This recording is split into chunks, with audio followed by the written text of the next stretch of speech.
기독교를 가장 불편하게 만드는 질문 하나가 있습니다. 바로 지옥입니다. 사랑이신 하나님이 어떻게 사람을 영원한 지옥에 보내실 수 있는가? 바로 이 질문 앞에서 수많은 사람이 신앙을 등졌습니다.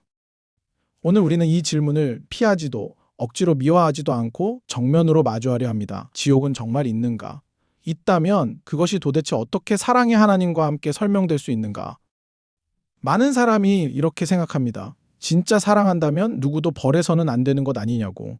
이 질문은 정직하고 또 무척 중요합니다. 그러니 함께 천천히 풀어가 봅시다. 먼저 한 가지 오해부터 풀어야 합니다. 많은 사람이 지옥을 중세교회가 사람을 겁주려고 지어낸 개념이라 여깁니다. 그러나 사실은 정반대입니다. 성경에서 지옥을 가장 분명하게 말씀하신 분은 다름 아닌 예수님이셨습니다. 그토록 온유하고 사랑이 넘치셨던 그분이 누구보다 진지하게 지옥의 실제를 경고하셨습니다.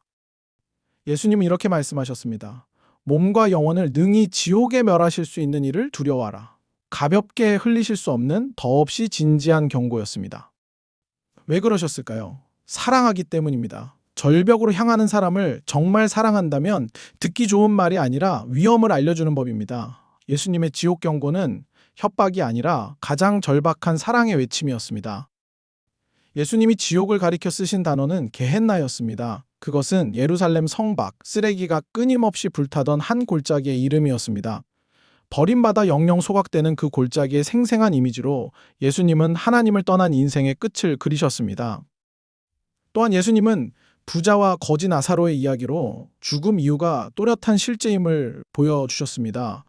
평생 하나님을 외면했던 부자는 죽은 뒤에야 비로소 자신이 무엇을 잃어버렸는지 깨닫습니다. 지옥은 막연한 상상이 아니라 예수님이 진지하게 말씀하신 현실입니다.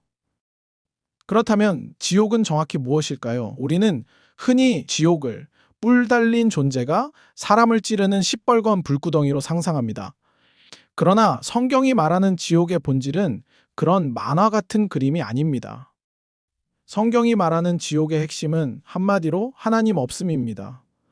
모든 선한 것, 곧 사랑과 빛과 생명과 평안의 근원이신 하나님으로부터 완전히 분리된 상태, 그것이 지옥의 본질입니다.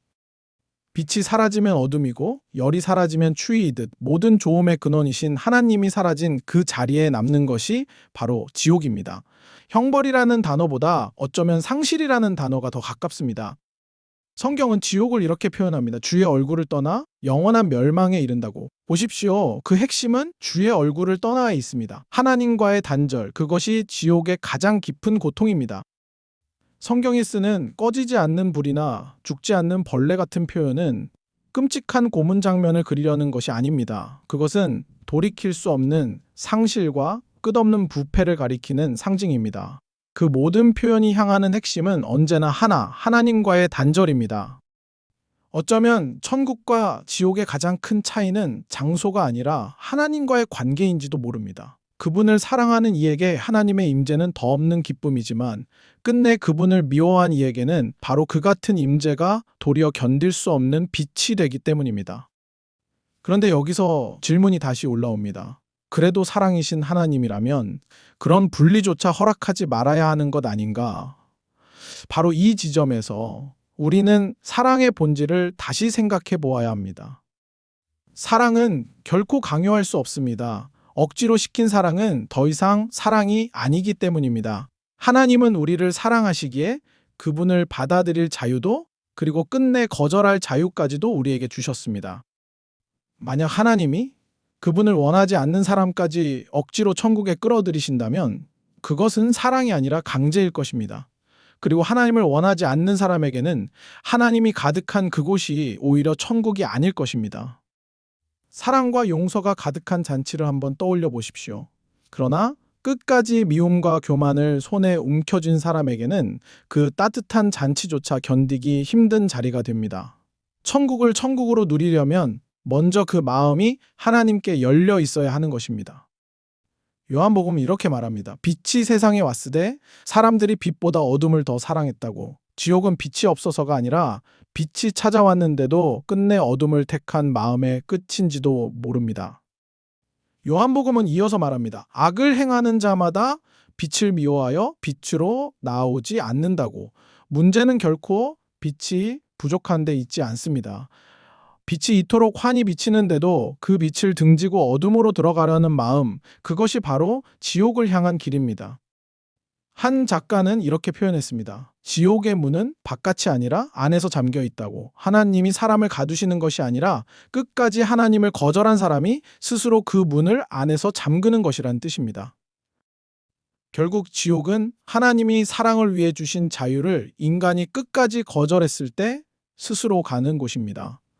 하나님은 그 마지막 선택까지도 존중하십니다. 사랑은 거절당할 위험까지 끌어안는 것이기 때문입니다. 그리고 한 가지 더 있습니다. 만약 이 세상의 모든 악과 잔혹함이 끝내 아무 정산도 없이 그냥 묻혀버린다면 그것이야말로 사랑도 정의도 없는 세상일 것입니다. 지옥은 악이 영원히 이기도록 내버려두지 않으시는 하나님의 정의이기도 합니다. 그러나 여기서 가장 중요한 것을 놓치면 안 됩니다. 하나님은 단 한 사람도 그곳에 가기를 결코 원하지 않으신다는 사실입니다. 성경은 분명히 말합니다. 하나님은 아무도 멸망하지 않고 다 회개에 이르기를 원하신다고. 지옥은 하나님이 즐겨보내시는 곳이 아니라 그분이 가장 막고 싶어 하시는 곳입니다. 예수님은 그 하나님의 마음을 탕자의 비유로 그려주셨습니다. 모든 것을 탕진하고 초라하게 돌아오는 아들을 아버지는 멀리서 알아보고 달려가 끌어안았습니다. 하나님은 우리가 망하기를 기다리는 분이 아니라 돌아올 우리를 날마다 길목에서 기다리시는 아버지이십니다. 또 예수님은 100마리 가운데 잃은 한 마리 양을 찾아 99을 두고 떠나는 목자를 말씀하셨습니다. 하나님께는 단 한 영혼도 그냥 잃어버려도 되는 존재가 없습니다. 지금 이 영상을 보고 있는 당신도 바로 그렇게 찾으시는 그 한 사람입니다.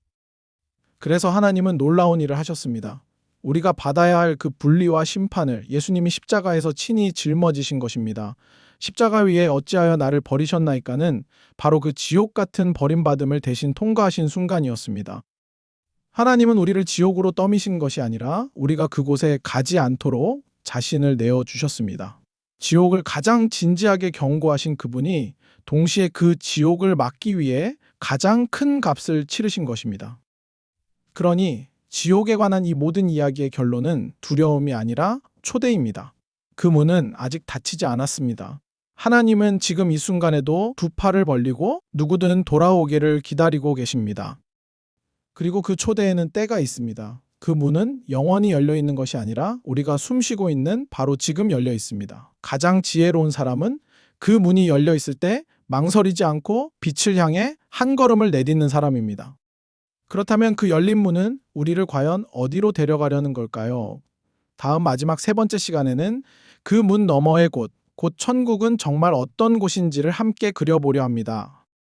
지옥은 정말 있는가? 오늘의 결론은 이것입니다. 지옥은 분명 실제하지만 그것은 사랑을 끝까지 거절한 자유의 끝일 뿐이며 하나님은 아무도 그곳에 가기를 원치 않으시고 친히 그 길을 막아주셨습니다. 오늘 이 묵상이 도움이 되셨다면 구독과 좋아요로 함께 해주세요. 그리고 이 질문으로 힘들어하던 누군가가 떠오른다면 이 영상을 가만히 나눠주세요.